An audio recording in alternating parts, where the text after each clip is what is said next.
이사야 30장 1절에서 33절까지의 말씀입니다. 구약성경 이사야 30장 1절에서 33절까지의 말씀을 제가 봉독하겠습니다. 여호와께서 이르시되 패역한 자들은 화 있을진저 그들은 괴교를 베푸나 나로 말미암지 아니하며 맹약을 맺으나 나의 영으로 말미암지 아니하고 죄에 죄를 더하도다. 그들이 바로의 세력 안에서 스스로 강하려 하며 애굽의 그늘에 피하려 하여 애굽으로 내려갔으되 나의 입에 묻지 아니하였도다. 그러므로 바로의 세력이 너희의 수치가 되며 애굽의 그늘에 피함이 너희의 수욕이 될 것이라.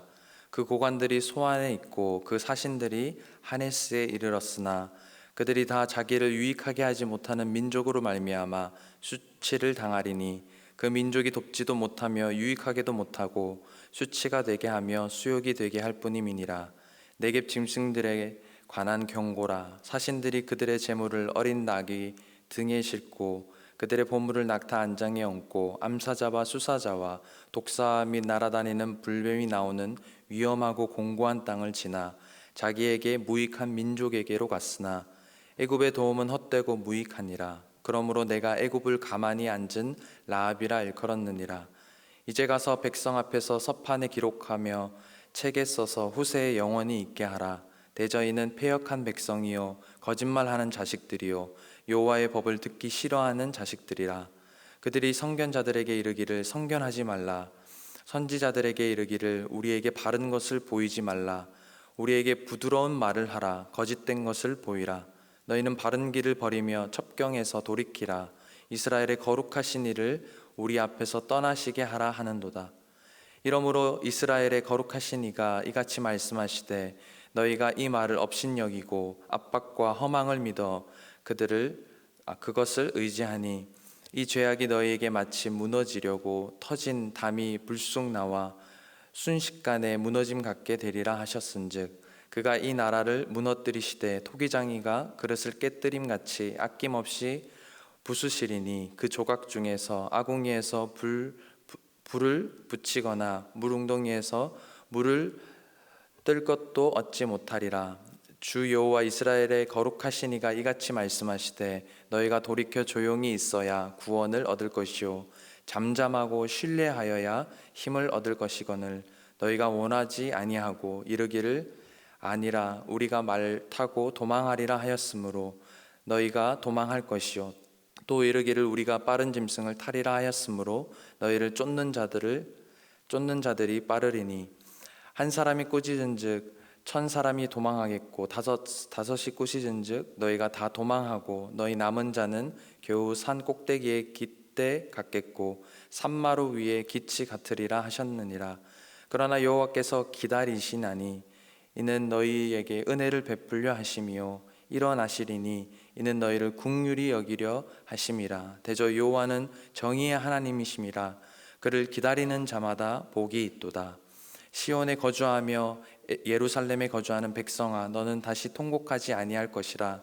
그가 내 부르짖는 소리로 말미암아 내게 은혜를 베푸시되 그가 들으실 때에 내가 응답하시리라.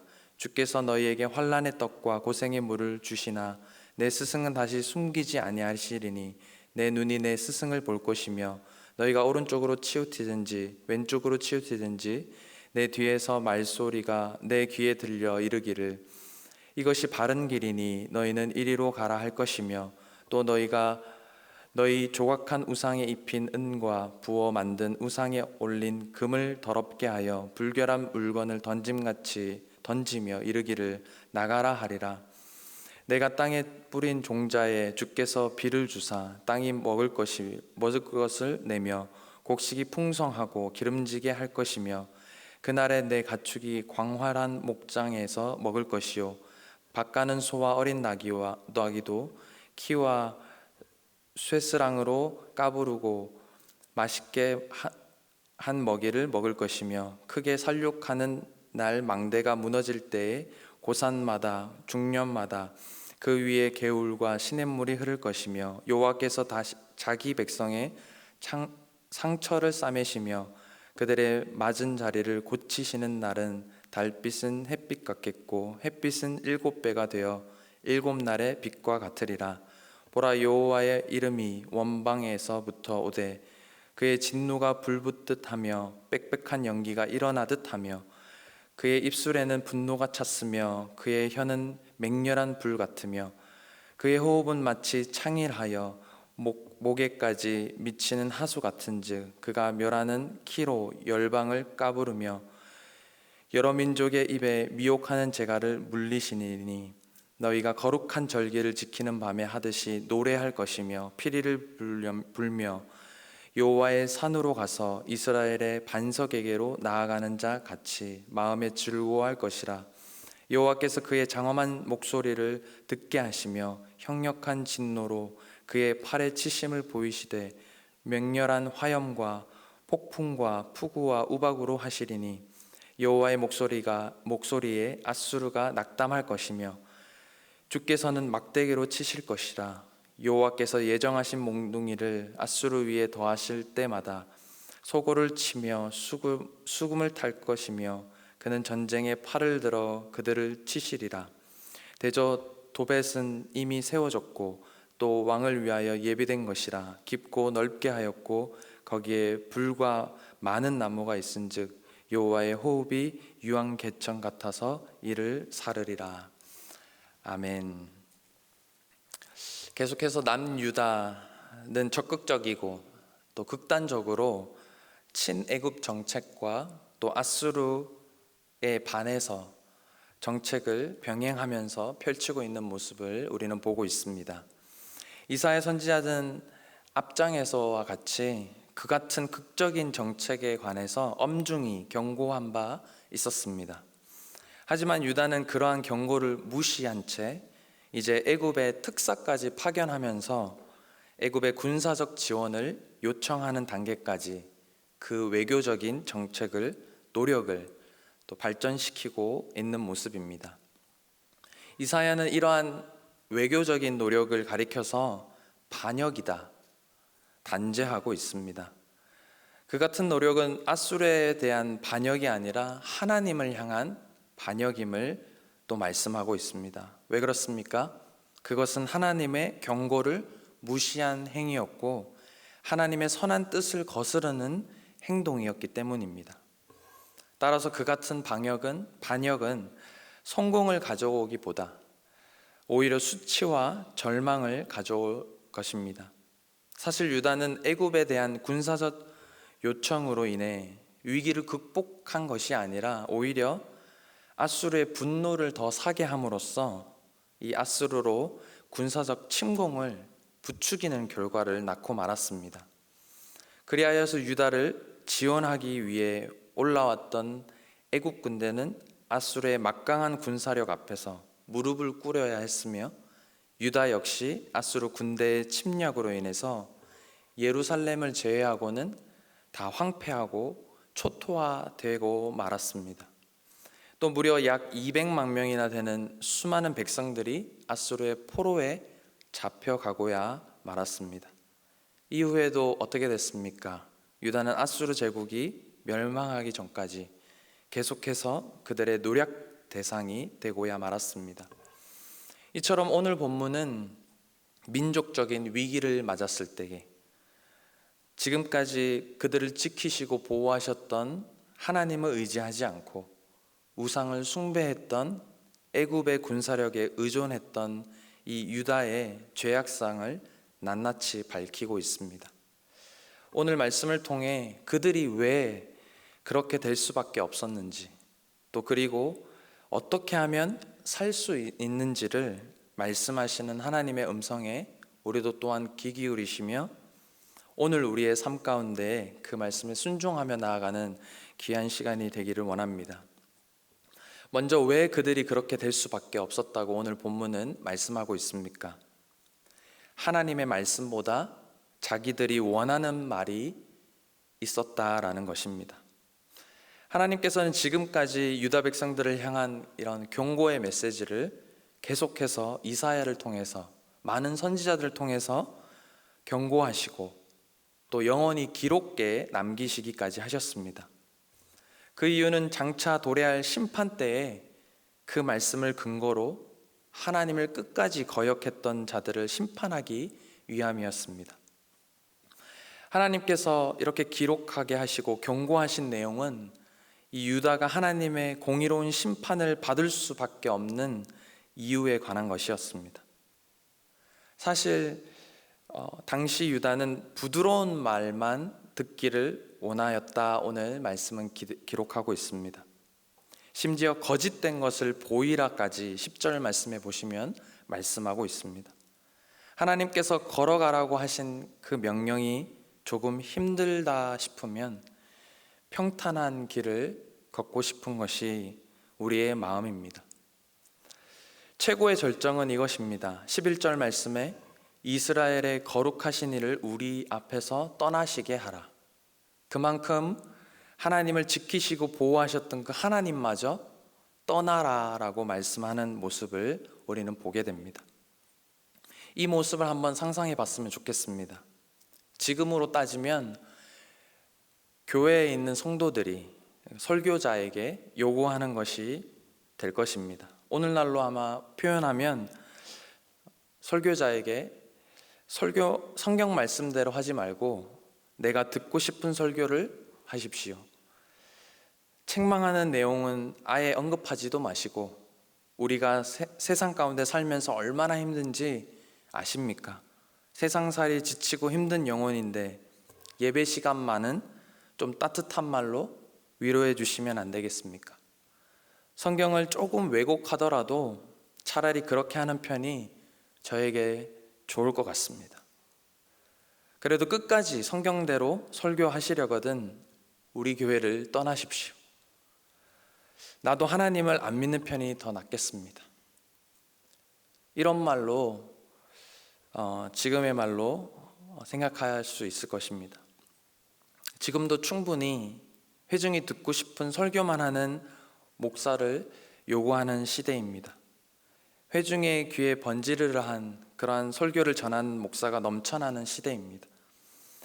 이제는 얼마든지 내가 듣고 싶은 설교 영상을 볼 수 있는 시대가 되었습니다. 이런 자들에게 하나님께서 어떠한 대답을 해주십니까? 오늘 13절에서 14절까지의 말씀입니다. 이 죄악이 너희에게 마치 무너지려고 터진 담이 불쑥 나와 순식간에 무너짐 같게 되리라 하셨은즉 그가 이 나라를 무너뜨리시되 토기장이가 그릇을 깨뜨림같이 아낌없이 부수시리니 그 조각 중에서 아궁이에서 불을 붙이거나 물웅덩이에서 물을 뜰 것도 얻지 못하리라. 여기에서 토기장이라고 언급됐을 때는 성경에서 주로 하나님의 주권과 하나님의 심판에 관한 내용을 담고 있습니다. 역사의 주권자이신 하나님께서 쓸모없는 그릇이 된 유다를 깨뜨려 버리신다라고 말씀하고 있습니다. 사랑하는 성도 여러분, 이처럼 우리가 듣고 싶고 하고 싶은 대로 할 때에 하나님보다 애굽이 더 의지하게 된다라는 사실을 오늘 본문을 통해 알게 하십니다. 여러분은 어디에 더 귀를 기울이시고 계십니까? 오늘 이 시간 기도하면서 나아가실 때에 하나님께서 나에게 어떠한 대답을 해주실지, 내가 듣고 싶은 대답이 아닌 하나님께서 진정으로 해주시고자 하시는 그 말씀을 들으시며 나아가는 시간이 되기를 바랍니다. 때론 우리가 이해되지 않는 하나님 말씀 앞에서도 그 말씀 앞에 순종할 수 있는 믿음이 우리에게 필요할 때가 있습니다. 그런 믿음이 저와 여러분에게 있는 놀라운 오늘의 날이 되기를 소망합니다. 두 번째로 하나님께서 그런 그들 앞에 또한 어떻게 하면 살 수 있는지를 말씀하고 계십니다. 바로 조급하게 생각하지 않고 가만히 기다리라 말씀하고 있는 하나님의 음성입니다. 하나님은 참으로 은혜로우신 하나님이십니다. 이런 임박한 이런 예언 앞에서 하나님의 구원의 백성들에게 구원의 길을 제시하고 계십니다. 오늘 15절 말씀에 너희가 돌이켜 조용히 있어야 구원을 얻을 것이요 라고 말씀합니다. 교회가 위기를 모면하기 위해 인간적인 묘수를 생각하는 것보다 차라리 가만히 있는 편이 낫다라는 말씀입니다. 이 말은 우리 보고 아무것도 하지 말라는 뜻이 아닙니다. 조용히 자신의 그런 죄악된 그런 모습을 돌아보고 하나님을 의지하라는 우회적인 표현입니다. 성경에서 돌이켜라고 말씀하시는 이 단어의 뜻은 회개를 가리켜서 말씀하는 뜻입니다. 그러나 유다가 회개의 기회를 끝까지 버려버리면 하나님의 심판이 그들에게 임할 것이다 말씀하고 계십니다. 또한 하나님께서 18절 말씀에 이렇게 말씀하십니다. 그러나 여호와께서 기다리시나니 이는 너희에게 은혜를 베풀려 하심이요 일어나시리니 이는 너희를 긍휼히 여기려 하심이라. 대저 여호와는 정의의 하나님이심이라. 그를 기다리는 자마다 복이 있도다. 아멘. 하나님께서는 유다 백성들에게 끝까지 손을 내밀어 주십니다. 그들을 구원하기를 원하시는 것입니다. 그들을 불쌍히 여기시는 것입니다. 그래서 그들이 회개하고 돌아오기를 기다리고 계십니다. 그들도 구원의 하나님을 기다려야 했습니다. 이것이 아수르의 침공을 직면한 유다에게 유일무이한 대안이었습니다. 야고보서 5장 11절 말씀에도 이렇게 말씀합니다. 보라, 인내하는 자를 우리가 복되다 하나니. 오래 기다릴 줄 아는 사람이 하나님의 큰 축복을 받고 또 조급한 자가 하나님의 뜻을 이룰 수 없음을 우리는 오늘 말씀을 통해서 기억해야 할 것입니다. 다윗은 어떠했습니까? 왕으로 기름 부음을 받고도 7년 동안이나 사울 왕의 창가를 피하면서 이굴 저굴 도망치며 살아야 되는 도망자 신세를 살아야 했습니다. 하나님의 뜻이 이루어지고 하나님의 축복의 날이 올 때까지 기다려야 했던 다윗이었습니다. 그것을 잘 기다렸기에 대성군 다윗 왕이 될 수 있었던 것을 우리는 기억해야 할 것입니다. 사랑하는 성도 여러분, 여러분에게 기다려야 하는 것이 있으십니까? 가정에서, 일터에서, 그리고 지금 우리가 겪고 있는 이 코로나 상황도 어쩌면 우리가 할 수 있는 것보다 기다려야 하는 부분이 많은 것 같습니다. 예수님을 믿음으로 구원받은 백성들은 이 땅에서 궁극적으로 기다려야 하는 것이 또 하나 있지요. 그것은 주님의 재림일 것입니다. 예수님께서 언제 오실지 알 수 없지만 우리에게 기다려야 하는 자세가 필요할 것입니다. 그리고 또 오늘 우리가 기억해야 할 것은 우리만 기다리는 것이 아니라는 사실입니다. 18절 첫 부분에 보시면 그러나 여호와께서 기다리시나니. 네, 그렇습니다. 하나님께서 언제나 우리를 기다린다라는 사실을 우리는 기억해야 할 것입니다. 모세가 이스라엘 백성이 모세를 기다리지 못하고 금 송아지를 만들고 그래서 화가 난 그 모세가 그 십계명을 부수면서까지 나아갔을 때에 하나님께서는 새로운 또 두 돌판을 가져오라 말씀하시고 그 모세에게 이와 같이 말씀하셨습니다. 출애굽기 34장 6절 말씀입니다. 여호와께서 그의 앞으로 지나시며 선포하시되 여호와라 여호와라 자비롭고 은혜롭고 노하기를 더디하고 인자와 진실이 많은 하나님이라. 아멘. 오늘도 조급한 마음보다 오늘 또 기도하며 나아가실 때에 기다리는 마음으로 내가 듣기 원하는 말씀이 아닌 하나님 말씀에 귀 기울이는 시간이 되기를 소망합니다. 그리하여서 애국과도 같은 그런 실수를 범하지 않는 저와 여러분이 되기를 주님의 이름으로 축복합니다.